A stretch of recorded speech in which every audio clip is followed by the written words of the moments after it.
Tragic is one way to describe the launch of Homefront: The Revolution. If you tried to play the game at launch or read any of the reviews that were released at that time, you'd not be wrong for thinking this game was more broken than the American press system is. In truth, the game was basically unplayable at launch due to bugs, and worst of all, a frame rate that was so sluggish that it was like watching stop-motion animation being made. The raw potential could easily be seen even in the dumpster fire state the game was released in, but it would take a month or so for the game to become playable, and a couple more months for the game to be polished to any kind of high standard.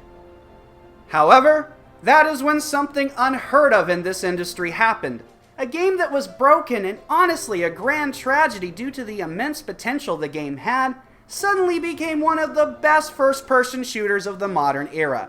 I shit you not, the game not only became playable, but all that potential was fully realized, and the product you can play today is one of the best open-world shooters, period. I flat out love this game. I have played it from start to finish, including the DLC twice, and I am now on my third playthrough. And it was my recent return to this phenomenal game that made me realize this is the first-person shooter equivalent to Breath of the Wild. I realize that's a pretty lofty statement, but not only is the game near the level of quality found in Breath of the Wild, but its design is closer to it than any other I have played. Nintendo fans, lower the damn pitchforks. I am one of you! Just go check out my review of Astral Chain to see how big a Nintendo whore I am. In fact, this is a game I would do disgusting things to see brought to the Switch. Let's face it, that console needs a landmark FPS and this game could use a second chance. The basics of Homefront: The Revolution is that you're taking the city of Philadelphia back, block by block, from the invading forces of North Korea.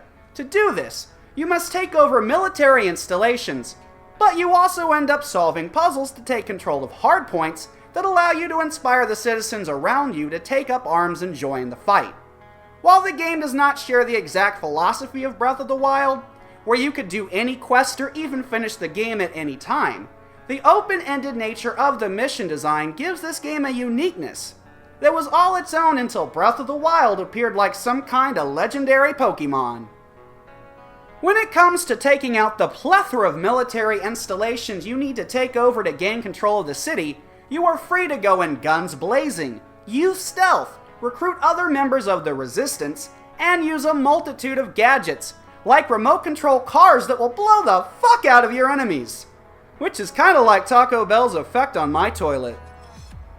If you are in a war-torn part of the city, you won't have to rely as heavily on stealth, but it's when you end up in a populated part of the city that things get really interesting. If you start a large-scale firefight in a densely populated area, some of the Resistance will back you up, and this can create some of the most frantic and realistic gun battles I have seen in any shooter. It is really something to discover that you can plot out enemy routes to stealth around and set up an honest-to-God ambush that plays out so organically that you'll want to get into these epic firefights over and over again just to see the variety of ways they can go down. The guerrilla warfare that makes up the best parts of this game is something that other shooters should take note of. This is how the latest Ghost Recon games should have played. Posting up on a roof, lying in wait of a heavily armed vehicle with a magnetic grenade launcher that you can then convert into your trusty assault rifle to thin out the stragglers, or lob a Molotov cocktail to even the odds, is something that any shooter fan will instantly cream their pants over. Come on now, admit it, if you're an FPS fan, this game just made you jizz your pants. Of course, none of those design choices would matter if the basic gameplay mechanics were as loose as your nana's puss after a hardcore Saturday night gangbang. Thankfully, they're as tight as your mom's fine booty. Gunplay is rock solid and insanely satisfying thanks to how impactful each weapon feels.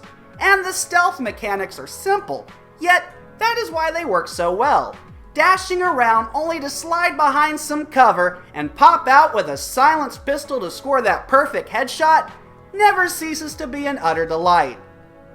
What is really surprising is how enjoyable the game's platforming can be.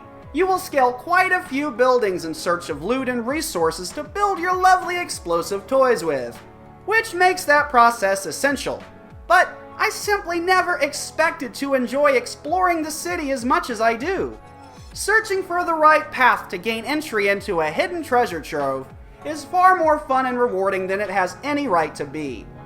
Then there's the adrenaline-fueled fun of hopping on a dirt bike to speed through the city and dodge enemy fire, which is a highly enthralling experience. When it comes to the game's story, the narrative is a bit light, and the characters are not the most likable or captivating, save for Dana Moore, who is a psychotic, fierce badass that you just can't help but love and want to put a ring on it. Except for the fear that she'd gut you on the honeymoon. The story, however, is a great setup for the smaller stories that you'll find yourself creating as you play. Much like Breath of the Wild, the fun comes from the creative situations that you'll make for yourself to partake in. While some of the story missions are on the more linear side, for the most part, each objective will allow the individual player to come up with their own plan of attack. And when that plan goes to hell, you'll find yourself having an absolute blast thinking of a new one as you fight tooth and nail to overtake impossible odds. Homefront: The Revolution would have been an incredible game had it launched in its current state, but it is something more than incredible due to its horrific launch. How many games can transition from being a broken mess into one of the most phenomenal games of its genre? The amount of love that was poured into this game really shines through, even at launch. Critics took notice of the immense potential. It's a shame that the shitty launch scared off a lot of gamers, but if you give this one a chance, you will absolutely jizz your pants.